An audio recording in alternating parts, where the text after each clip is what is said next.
जय हिंद दोस्तों। एक तरफ है आईपीएस यानी कि इंडियन पुलिस सर्विस के पुलिस ऑफिसर्स, दूसरी तरफ है इंडियन आर्मी के ऑफिसर्स। दोनों में क्या अंतर है, किसके पास कितना पावर है, आज की इस वीडियो में इन दोनों को कंपेयर करेंगे और हम आपको बताएंगे कि इन दोनों में डिफरेंस क्या है। आईपीएस ऑफिसर बनने के लिए यूपीएससी क्रैक करके आईपीएस के लिए अप्लाई किया जाता है और यूपीएससी क्रैक करके आईपीएस ज्वाइनिंग रैंक होता है ASP, assistant superintendent of police. एक आईपीएस ऑफिसर को राजनीतिक और पब्लिक दोनों का ही ख्याल रख के ड्यूटी करना होता है और एक आईपीएस पुलिस ऑफिसर का काम है स्टेट की इंटरनल मामलों को सुलझाना, स्टेट के अंदर क्राइम को रोकना, न्याय व्यवस्था को बनाए रखना, क्राइम को इन्वेस्टिगेट करना और क्रिमिनल को कोर्ट में पेश करना आईपीएस ऑफिसर का मेन काम है। इसके अलावा भी वीआईपी सिक्योरिटी के लिए भी एक आईपीएस ऑफिसर का इस्तेमाल किया जाता है। आईपीएस ऑफिसर का जो ड्यूटी टाइम है वो नॉर्मल पुलिस जैसा ही होता है, लेकिन आईपीएस ऑफिसर्स के छुट्टी बहुत कम होती है। फेस्टिवल सीजन्स में एक आईपीएस ऑफिसर का ड्यूटी और ज्यादा बढ़ जाता है। बात करते हैं एक आईपीएस ऑफिसर के पावर के बारे में। एक आईपीएस ऑफिसर की पावर एक स्टेट लेवल पे बहुत ज्यादा होता है। एक आईपीएस ऑफिसर अपने स्टेट में बहुत ज्यादा पावरफुल होता है। CAPF, NSG, intelligence bureau, raw, CBI, ये सभी को लीड करता है एक आईपीएस ऑफिसर। एक जिले के सुपरिटेंडेंट ऑफ पुलिस एक आईपीएस ऑफिसर ही होता है, जिनके अंडर में पूरी जिला के पुलिस काम करती है, तो जिले में उनका सम्मान और उनके पावर बहुत ज्यादा होता है। एक आईपीएस ऑफिसर के बेस रैंक यानी कि एएसपी की भी अगर गाड़ी कहीं से निकलती है तो उसके आगे 3 पुलिस वैन, उसके पीछे 3 पुलिस वैन और बीच में एएसपी की गाड़ी जाती है।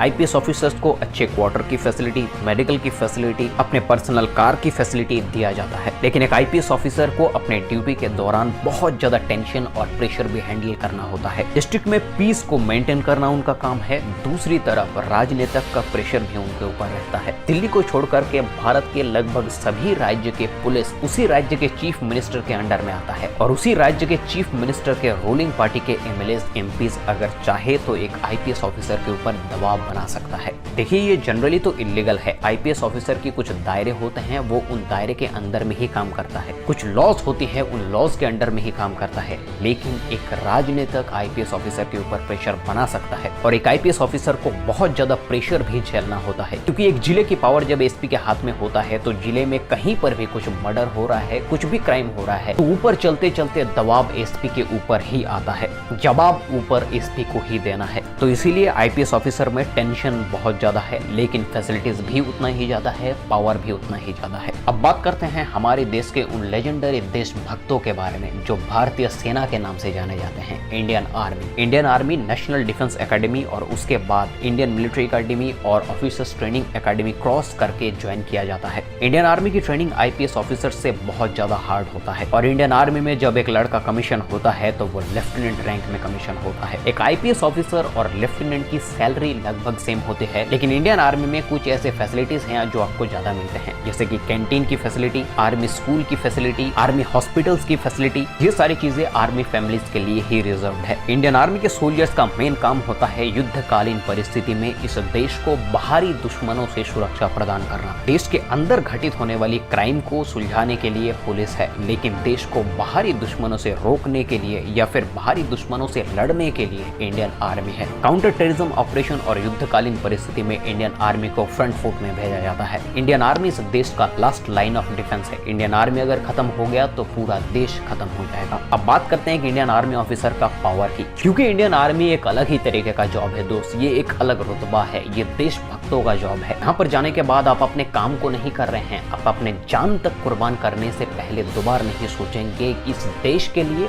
हमारे लिए। इसीलिए इंडियन आर्मी का पावर भी बहुत ज्यादा होता है। इंडियन आर्मी के कोई भी सोल्जर अगर इस देश के किसी भी कोने में किसी भी मुसीबत में पड़े, अगर कोई भी उसके साथ में खड़ा ना हो, लेकिन फिर भी इंडियन आर्मी हमेशा से उसके साथ में खड़ा रहेगा। उसके रेजिमेंट के लोग उसके साथ में खड़े रहेंगे, उसके पलटन के बंदे उसके साथ में खड़े रहेंगे। वो घर में घुस कर ठोक कर आएंगे, चाहे कोई भी हो, उसे कोई फर्क नहीं पड़ता, लेकिन अपने बंदों के ऊपर कोई आंच नहीं आना चाहिए। इंडियन आर्मी हमेशा इंडियन आर्मी के सोल्जर्स के साथ में खड़े रहते हैं। इंडियन आर्मी में एक अलग ही तरीके का, अलग ही लेवल का ब्रदरहुड है। यहाँ पर कोई कसम नहीं खाई जाती है एक दूसरे के साथ में रहने की, लेकिन एक बंदा दूसरे बंदे के लिए गोली तक खाएगा, जान तक देगा। इंडियन आर्मी में चैलेंजेस भी आईपीएस ऑफिसर से बहुत ज्यादा होता है। इंडियन आर्मी में कई सारे ड्यूटीज हाई ऑल्टीट्यूड्स पर होते हैं, 17,000 18,000 फीट ऊंचाई पर, जहां पर सांस लेना मुश्किल है, वहां पर भी इंडियन आर्मी तैनात है। सियाचिन ग्लेशियर, जम्मू एंड कश्मीर जैसे जगहों पर इंडियन आर्मी तैनात है। आईपीएस से ज्यादा ट्रेनिंग इसको दी जाती है, आईपीएस से ज्यादा कठिन काम ये करते हैं, कठिन परिस्थितियों में ड्यूटी करते हैं। तो अगर एक स्टेट में आर्मी ऑफिसर के पावर के बारे में बात करें तो दोस्त ये पूरा देश इंडियन आर्मी का ही है।